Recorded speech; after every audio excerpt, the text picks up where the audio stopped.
Hello student, computer for quant channel के अंदर आपका हार्दिक स्वागत है।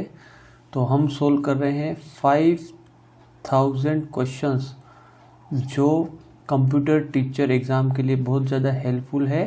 तो इन क्वेश्चन को ज़रूर करें आप, और रोज़ आपको लगभग 10 से 15 क्वेश्चन की एक वीडियो आएगी रोज़, या सप्ते में 2 या 3 दिन जरूर आएगी, जैसे भी मुझको टाइम मिलेगा। और ये सारे क्वेश्चन बिल्कुल कंसेप्चुअल है, तो अगर आप इसको करेंगे और देखेंगे तो आपके लिए बहुत ज़्यादा हेल्पफुल होने वाला है। इनसे क्या होगा, आपके कंसेप्ट डेवलप होंगे। ओके, और अभी हम देख रहे हैं ऑपरेटिंग सिस्टम, और इससे पहले मैंने एक वीडियो पहले ही डाल चुका हूँ, तो उसको भी आप ज़रूर देख लें। ओके, कोशिश मैं ये करूँगा कि आपको डिटेल के अंदर हर क्वेश्चन का आंसर बता सकूँ। क्वेश्चन देखिए 11th, which type of OS use preemption. तो कौन सा ऑपरेटिंग सिस्टम प्रिम्पशन का यूज़ करता है। तो देखिए, प्रिम्पशन सबसे पहले आपको पता होना चाहिए कि भाई प्रिम्पशन होता क्या है। प्रिम्पशन के अंदर क्या होता है, देखिए सीपीयू को क्या होता है कि सीपीयू के पास टाइम होता है। मान लीजिए यहाँ पे ये सीपीयू है होता है, और इसके पास क्या होता है, बहुत सारे प्रोसेस आते हैं सिस्टम के अंदर, P1 P2 P3, और सभी जने क्या चाहते हैं कि भाई मेरा काम जल्दी हो जाए, मेरा काम पहले हो जाए, मेरा काम पहले हो जाए। तो सीपीयू क्या करता है, इन सब प्रोसेस को बारी बारी टाइम देता है। कहने का मतलब ये, सबसे पहले मान लिया P1 कोई काम कर रहा है, तो P1 क्या हो जाएगा, प्रिम्प्ट हो जाएगा। फिर किसका नंबर आएगा, P2 का नंबर आ जाएगा। P2 क्या आ जाएगा, प्रिम्प्ट हो जाएगा, मतलब थोड़ी देर के लिए वो सस्पेंड हो जाएगा या ब्लॉक हो जाएगा। फिर किसका नंबर आएगा, P3 का आएगा। ये जो सीक्वेंस है P1 P2 P3, ये किसी भी ऑर्डर के अंदर हो सकती है, डिपेंड अपॉन शेड्यूलिंग एल्गोरिथम। फिर मान लीजिए इसके पास वापस P2 का नंबर आ गया, फिर मान लीजिए इसके मतलब वापस P3 का नंबर आ गया। तो ये जो हो रहा है ना, क्या हो रहा है, प्रिम्पशन हो रहा है, प्रिम्प्ट हो रहा है। कहने का मतलब ये है कि मान लीजिए इन सब का टाइम क्वांटम क्या है, 2 यूनिट फिक्स कर रखा है। तो P1 कितना एग्जीक्यूट होगा, 2 यूनिट, ये 2 यूनिट 2 यूनिट। ओके, और मान लीजिए इसको टोटल एग्जीक्यूट होने के लिए P2 को मान लीजिए 4 यूनिट लगते हैं। तो देखिए 2 यूनिट यहाँ एग्जीक्यूट हो गया, और 2 यूनिट ये नेक्स्ट टाइम में एग्जीक्यूट होगा। कुल मिला के सबका एक एक बार 2-2 यूनिट का नंबर आ जाएगा। फिर नेक्स्ट राउंड के अंदर वापस सभी का नंबर आएगा। जैसे जैसे प्रोसेस कंप्लीट होते जाएंगे वो कंप्लीशन के अंदर चले जाएंगे। इसको हम क्या बोलेंगे, प्रिम्पशन। जिसके कारण क्या होगा, किसी भी प्रोसेस को स्टारवेशन नहीं होगा। कोई भी प्रोसेस क्या होगा, स्टारवेशन नहीं होगा, मतलब भूखा नहीं रहेगा, या कहने का मतलब उसको लॉन्ग वेटिंग नहीं करना पड़ेगा। तो जो प्रिम्पशन का यूज़ बेच प्रोसेसिंग ऑपरेटिंग सिस्टम के अंदर नहीं होता है। ओके, क्योंकि इसके अंदर जो प्रोसेस एग्जीक्यूट होते हैं किस फॉर्म के अंदर होते हैं, बेच के अंदर। या तो पूरा बेच एग्जीक्यूट होगा या नहीं होगा। मल्टी प्रोग्रामिंग के अंदर क्या होता है, मेन मेमोरी के अंदर एक से ज़्यादा प्रोसेस आ तो जाते हैं, पर प्रोसेस फिर भी एक बार में एक ही एग्जीक्यूट होता है। मल्टीटास्किंग के अंदर प्रिम्पशन का यूज़ होता है, ध्यान रखना। मल्टीटास्किंग को आप ऐसे भी बोल सकते हो, मल्टी प्रोग्रामिंग प्लस प्रिम्पशन। अगर मल्टी प्रोग्रामिंग के अंदर हम प्रिम्पशन का यूज़ करते हैं तो वो क्या बन जाती है, मल्टीटास्किंग। उम्मीद है आपको समझ में आया होगा। चलिए नेक्स्ट क्वेश्चन की ओर। और इनकी वीडियोस भी मैंने बना रखे हैं डिटेल के अंदर, तो आप प्लेलिस्ट के अंदर ओएस के अंदर जाके उन वीडियोस को आप देख सकते हैं। नेक्स्ट क्वेश्चन देखिए, when one job go for IO operation then only other job और next job allowed for execution. तो देखिए ये जो केस है किसका है, मल्टी प्रोग्रामिंग ऑपरेटिंग सिस्टम का। तो मल्टी प्रोग्रामिंग ऑपरेटिंग सिस्टम, जैसे मैं बता रहा था कि एक साथ एक से ज़्यादा प्रोसेस क्या होता है, अब मेन मेमोरी के अंदर आपको अलाउ होने लग जाते हैं।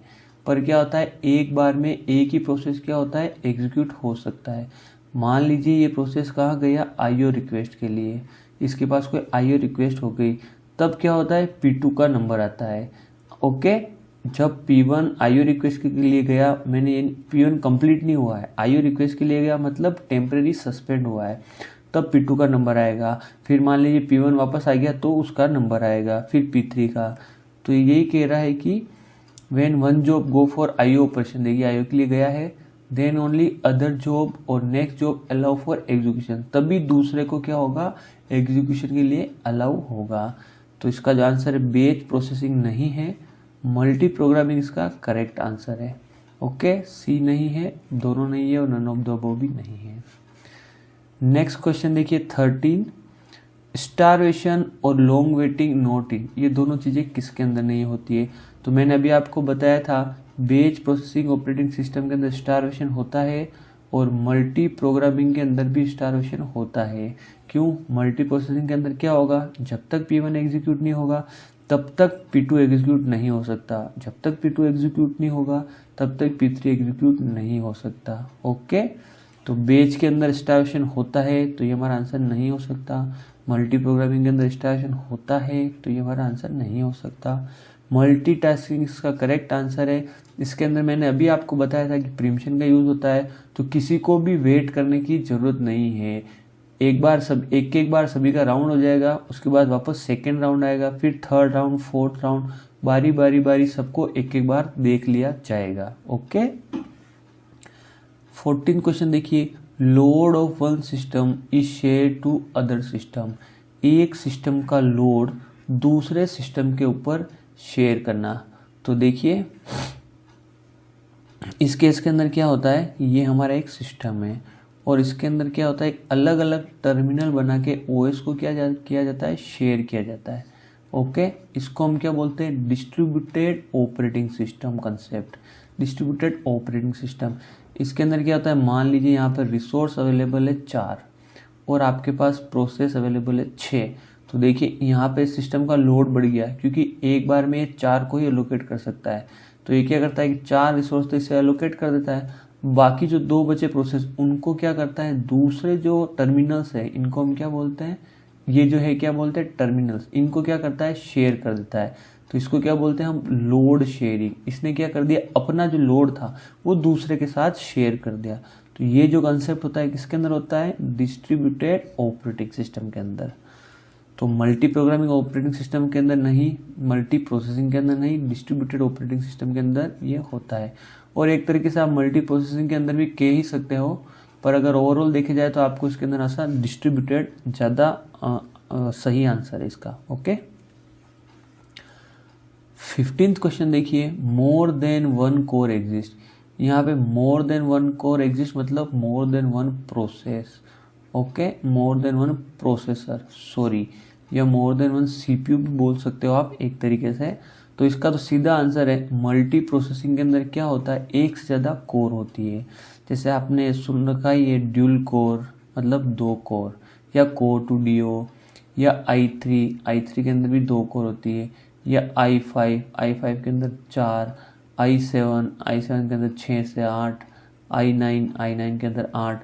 तो इन सब के अंदर होती है ज़्यादा कोर। जितनी ज़्यादा कोर होती है एक तरीके से आप मान सकते हो वर्चुअल उतने सीपीयू होते हैं। ओके, नेक्स्ट क्वेश्चन देखिए 16th, what is not functions of operating system. इनमें से ऑपरेटिंग सिस्टम का फंक्शन कौन सा नहीं है, मेमोरी मैनेजमेंट, जी हाँ मेमोरी मैनेजमेंट का तो काम ही है ऑपरेटिंग सिस्टम का। डिवाइस मैनेजमेंट, जी हाँ डिवाइस मैनेजमेंट का काम ओएस करेगा, IO devices. Resource management, process को रिसोर्स कौन अलोकेट करेगा, ऑपरेटिंग सिस्टम करेगा। लोडिंग ओएस इन मेन मेमोरी, जी मेन मेमोरी के अंदर ओएस लोड करने का काम किसका रहता है, लोडर का रहता है। किसका रहता है, लोडर का रहता है। ओके, तो ये काम क्या रहता है, ऑपरेटिंग सिस्टम का नहीं रहता है। देखिए ऑपरेटिंग सिस्टम खुद पहले सेकेंडरी मेमोरी के अंदर रहता है, यहाँ पे सेकेंडरी मेमोरी, यहाँ पे क्या मेन मेमोरी। और ये क्या होता है, सबसे पहले इसको लोड किया जाता है, कहाँ किया जाता है, मेन मेमोरी के अंदर, यहाँ पे ओएस को। ओके, तो जब ओएस आएगा फिर इसका काम चालू होगा। जब ओएस खुद ही सेकेंडरी मेमोरी के अंदर डिसाइड कर रहा है तो ये कहाँ से इसका फंक्शन हो गया। तो which is not function of operating system, इसके अंदर डी इसका करेक्ट आंसर। ओके, डी इसका आंसर है। नेक्स्ट क्वेश्चन चलिए 17th, restricting access to secure area in main memory is done by. देखिए यहाँ पर क्या होता है, जैसे मैं अभी बता रहा था आपको, सबसे पहले क्या होता है, वो सेकेंडरी मेमोरी के अंदर रहता है, आपने देखा ही होगा सी ड्राइव के अंदर। वो क्या होता है, मेन मेमोरी के अंदर लोड होता है। अब देखिए मेन मेमोरी के अंदर क्या होता है कि यहाँ पे जो स्पेस है ये ओएस जहाँ पे स्टोर रहता है वो क्या होता है, रेस्ट्रिक्टिंग एक्सेस होता है। ये जो एड्रेस है उसको क्या किया जाता है, रेस्ट्रिक्ट किया जाता है। कोई प्रोसेस यहाँ पे क्या होता है, जैसे मान लिया एक प्रोसेस लोड हो गया, ऐसा नहीं कि कोई प्रोसेस क्या करे, इस एड्रेस स्पेस को एक्सेस करना ही, ऐसा नहीं होना चाहिए। ओएस के खुद के प्रोग्राम्स हैं उनको कोई और एक्सेस नहीं करना चाहिए। इससे क्या होता है कि ओएस चलने में प्रॉब्लम आ सकती है, सिस्टम कभी भी टर्मिनेट हो सकता है, होल्ड हो सकता है। तो इस चीज़ को मैनेज कौन करता है? Limiting register. इस चीज़ को मैनेज कौन करता है? Limiting register. ओके, तो ये ध्यान रखना है आपको। इसका जो आंसर है क्या है? Limiting register. सिक्योर रजिस्टर ऐसा कुछ भी नहीं होता है, मेमोरी नहीं, मेमोरी का काम नहीं है ये। लिमिटिंग रजिस्टर इसका करेक्ट आंसर है। 18 देखिए, handling internal and external fault, bug या फेलियर। यहाँ देखिए, या तो फॉल्ट हो या बग हो या फेलियर हो। तो मेमोरी मैनेजमेंट एड्रेस से रिलेटेड काम करता है। ओके, कितना एड्रेस आप उस मेमोरी के अंदर कितना, कहाँ से कहाँ तक रेंज तक आपको एड्रेस अलॉट करना है। प्रोसेस मैनेजमेंट और रिसोर्स मैनेजमेंट दोनों एक दूसरे के पूरक है। रिसोर्स है तो उसको प्रोसेस मिल जाएंगे, और बहुत सारे प्रोसेस है तो उनको वेट करना पड़ेगा। तो इसका जो आंसर है क्या है? Security management. ये सब काम क्या है? सिक्योरिटी का है।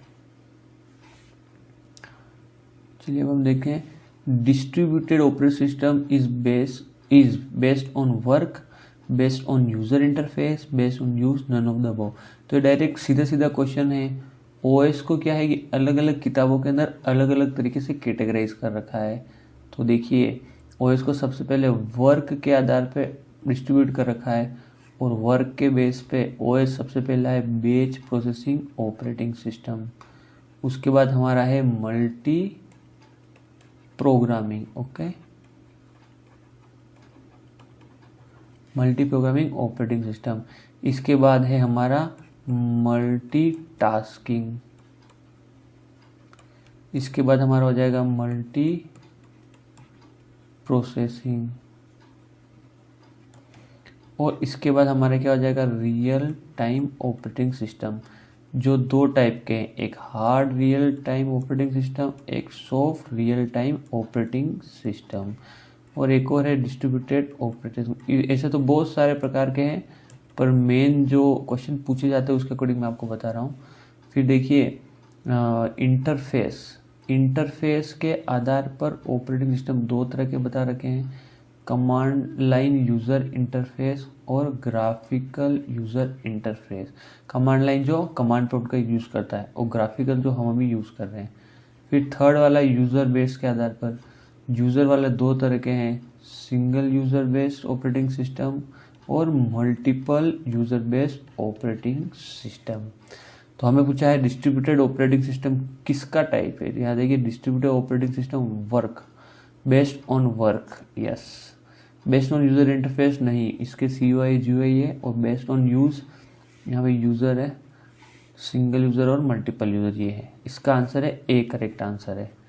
नेक्स्ट क्वेश्चन देखिए 20th वाला, in which operating system if a job once started execution till it finishes और aborted it is not allowed to receive input और गिव आउटपुट। देखिए, इस तरह का क्वेश्चन मैंने प्रीवियस वीडियो के अंदर कराया था, और उसके अंदर लैंग्वेज ये थी कि कौन सा ऐसा ऑपरेटिंग सिस्टम है जिसके अंदर इंटरेक्टिव ऑपरेटिंग सिस्टम नहीं होता है। और अगर उसके अंदर आप देखा हो तो जो इंटरेक्टिव ऑपरेटिंग सिस्टम नहीं होता है वो कौन सा होता है? हमारा बैच प्रोसेसिंग ऑपरेटिंग सिस्टम। एक बार जब बैचेस आपने डाल दिए मेमोरी के अंदर रन होने के लिए गए, तो उसके बाद उनके साथ अगर आपको कोई इनपुट भी चाहिए उस प्रोग्राम को तो नहीं दे सकते, नहीं कोई आउटपुट देख सकते हो। या तो वो होकर ही आएगा, या तो वो कंप्लीट एग्जीक्यूट होकर आएंगे, या टर्मिनेट होकर आएंगे। तो इसका आंसर है वो क्या है? Batch processing operating system. Multi programming के अंदर हम रन टाइम के ऊपर इनपुट दे भी सकते हैं और आउटपुट भी देख सकते हैं। मल्टीटास्किंग के अंदर तो हम देख ही रहे हैं, करते ही हैं अभी। ओके, तो उम्मीद है दोस्तों आपको समझ में आया होगा। तो प्लीज़ वीडियो अच्छा लगा तो ज़रूर लाइक करें, इसको शेयर करें। देखिए, बनाने के अंदर बहुत मेहनत लगती है, मैं सारी चीज़ें आपके लिए लेके आ रहा हूँ। तो प्लीज़ मेरे चैनल को सब्सक्राइब करें, इसको वीडियोस को लाइक करें, शेयर करें, अपने दोस्तों को भी बताएं ताकि उनको भी हेल्प रहे और मदद मिल जाए। और कंसेप्चुअल बेस्ड वीडियो है तो आपको हेल्प भी मिलेगी इन वीडियो को देख के। Okay, thank you.